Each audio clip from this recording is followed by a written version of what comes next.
राम जी ऐसे नहीं पैदा हुए। राम को पाने के लिए बहुत तप किया राजा दशरथ ने, 10,000 वर्ष तप किया था, तब जाके राजा दशरथ का जन्म हुआ, तब राम उनके घर आए रघुपति। ऐसे राम अपने घर नहीं आ जाएंगे पुत्र बनके। आपको पता, हर हर हर हर भगवान के अवतार में आप जान लो, देवकी के घर कृष्ण ऐसे ही नहीं आए। देवकी ने तप किया, कितने जन्मों तक तप किया देवकी ने। ब्रह्मा की बेटी है देवकी, ब्रह्मा के घर पुत्री बन के आई, तब से ही तप कर रही है। और धीरे धीरे पुत्रियां बनते बनते उग्रसेन महाराज के घर में पुत्री बन के आई, तब जाके फल आया। कितनी बार बेटी बनी, कितनी बार मां बनी, पर भक्ति का फल नहीं आता, भक्ति का फल नहीं आता। निरंतर निरंतर निरंतर। पर एक ही बात सबसे अच्छी है, सारी दुनिया में कर्मों के फल भोगने के बाद नष्ट हो जाते हैं, पर भक्ति का फल भोगने के बाद भी खत्म नहीं होता। इसलिए भक्ति करनी चाहिए। दान करोगे पुण्य मिलेगा भक्ति का, सेवा करोगे पुण्य मिलेगा, पुण्य आएगा खत्म हो जाएगा, फिर दान करो फिर पुण्य आएगा खत्म हो जाएगा। पर भक्ति का पुण्य ऐसा है कि भोगने के बाद भी मिटता नहीं, फलित होता रहता है, फलित होता रहता है।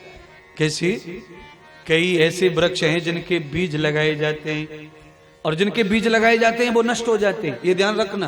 पर जिनकी लकड़ियां फूटती हैं वो कभी नष्ट होते नहीं। लकड़ी, कई पेड़ पौधे ऐसे जिनकी लकड़ी फूटती, बीज नहीं बनता। लकड़ी काटो लगाओ, लकड़ी काटो लगाओ, जड़ हरी होती है। तो भक्ति की जड़ हरी होती है, वो कभी सूखती कभी नहीं सूखती। तो करते रहना चाहिए भक्ति। आज नारद जी भक्ति चाहते हैं, क्यों? जन्म संगति, जन्म संग देने वाला अगर कुछ है तो वो भक्ति। भगवान भी साथ छोड़ देंगे कभी कभी, ये ध्यान रखो। आप कहेंगे महाराज भगवान साथ छोड़ देंगे तो कहां जाएगी दुनिया? मैं भी वही कह रहा हूं, जब कोई साथ नहीं आता तो भगवान साथ आते हैं, पर साथ भगवान तब ही आते हैं जब कभी तुम्हारी भक्ति होगी, भक्ति शेष होगी तो भगवान आएंगे, नहीं तो नहीं आएंगे। राजा परीक्षित का साथ सबने छोड़ दिया, श्राप लगा तो पंडित पुजारी महात्मा सब खड़े हो गए, महाराज अब कुछ नहीं कर सकते, आपको दंड भोगना पड़ेगा, आपने गलत काम किया है। नाते रिश्तेदार सब, अब कोई नहीं दिखाई देता तो कौन आएगा? गिर पड़े मूर्छित होके। पर राजा परीक्षित ने अपनी माता उत्तरा के गर्भ से ही भक्ति करी थी, और जैसे बड़े हुए तो कुंती की गोद में खेलते, सुभद्रा की गोद में खेलते, उत्तरा की गोद में खेलते, द्रौपदी की गोद में खेलते, तो वो सब भक्ति, राम नाम गब्बाते, कृष्ण नाम द्वारका धाम, ये सब गीत गाते, सुनते रहते। तो आज परीक्षित की उसी भक्ति के फल स्वरूप नारायण प्रकट हो गए, और उन्होंने सुखदेव जी को लाकर कहा, जाओ मेरे कहने से इसका कल्याण कर।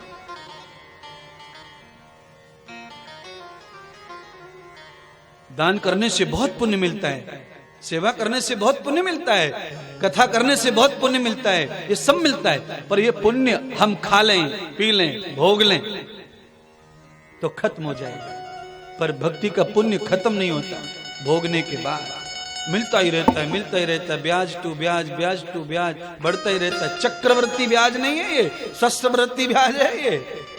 चक्रवर्ती ब्याज तो बैंक वाले लगा लेते हैं, ये तो छोटा ही है नपान। भक्ति की ब्याज इतनी भयंकर है कि पूछो मत। कितनी मीरा ने कितनी भक्ति की होगी आपके अंदाज से बताओ। चलो 350 साल हो गए मीरा जी को गए दुनिया से, इतनी भक्ति नहीं की मीरा ने।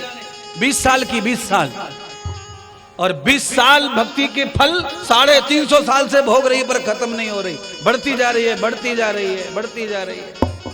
कमाल की बात, बढ़ती जा रही है महाराज। कितनी भक्ति बढ़ गई मीरा, आप ही बताओ कितनी बढ़ गई। आज भी मीरा का कम से कम 50 बार नाम मैंने ले लिया है। अभी तक मैं राम नाम लिया नहीं, इतनी बार मीरा का नाम निकल रहा है मुंह से। क्यों?